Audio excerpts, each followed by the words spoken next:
எதுவுமே செய்யாமல் வெறும் காகிதத்தில் வரைந்தால் மட்டுமே அது நிஜமாக மாறினால் எப்படி இருக்கும்? அப்படித்தான் ஒரு மந்திர பென்சில் சோமுவுக்கு கிடைத்தது. ஆனால் அந்த மந்திரமே அவனுக்கு யமனாக மாறியது எப்படி? வாருங்கள் பார்ப்போம். ஒரு ஊரில் சோமு என்ற ஒரு ஓவியன் இருந்தான். அவன் மிகவும் திறமையானவன், ஆனால் மிகவும் சோம்பேறி.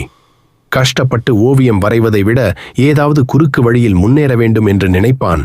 ஒரு நாள் காட்டில் ஒரு முதியவருக்கு உதவி செய்தபோது அவர் அவனுக்கு ஒரு மந்திர பென்சிலை பரிசாக அளித்தார். சோமு, இந்த பென்சிலால் நீ எதை வரைந்தாலும் அது நிஜமாக மாறும். ஆனால் நீ உன்னுடைய உழைப்பை செலுத்தினால் மட்டுமே அது உனக்கு நிலைக்கும் என்று கூறிச் சென்றார். சோமு உடனே ஒரு பெரிய தங்கக் காசை வரைந்தான். அது நிஜமான தங்கக் காசாக மாறியது.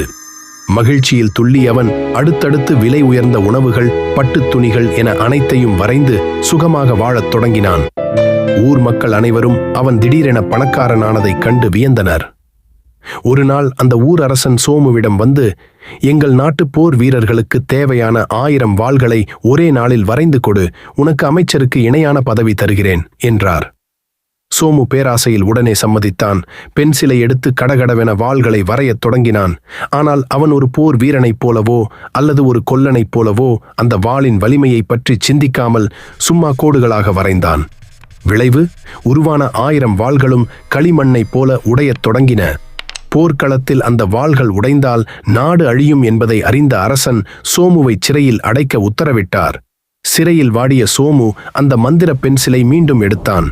இந்த முறை ஒரு கதவை வரைய முயன்றான். ஆனால் அவன் உழைக்காமல் வரைந்ததால் பென்சில் வேலை செய்யவில்லை. அப்போதுதான் முதியவர் சொன்ன உழைப்பு என்ற வார்த்தையின் அர்த்தம் அவனுக்கு புரிந்தது. மனம் வருந்தி தன் முழு திறமையையும் பயன்படுத்தி பல மணி நேரம் கஷ்டப்பட்டு ஒரு அழகான ஜன்னல் வரைந்தான்.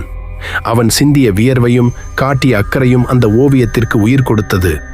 அந்த ஜன்னல் வழியாக அவன் தப்பித்து வெளியே வந்தான். அன்று முதல் குறுக்கு வழியை விட்டுவிட்டு தன் உழைப்பால் சிறந்த ஓவியனாக மாறினான். கதையின் நீதி: குறுக்கு வழியில் கிடைக்கும் வெற்றி நிலைக்காது.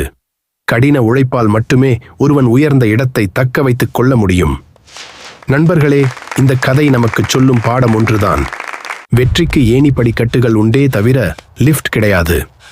நாம் சிந்தும் ஒவ்வொரு துளி வியர்வையும், நாம் காட்டும் அக்கறையும் தான் நம்முடைய அடையாளத்தை இந்த உலகிற்கு சொல்லும். இந்த கதை உங்களுக்கு பிடித்திருந்தால் மறக்காமல் லைக் செய்யுங்கள். உங்கள் நண்பர்களுக்கும் இந்த பாடத்தை பகிர ஷேர் செய்யுங்கள். இதுபோன்ற மேலும் பல சுவாரஸ்யமான கதைகளுக்கு நமது சேனலை சப்ஸ்கிரைப் செய்து பெல் ஐகானை கிளிக் செய்யுங்கள். மற்றும் ஒரு அருமையான கதையில் உங்களை சந்திக்கிறேன். நன்றி.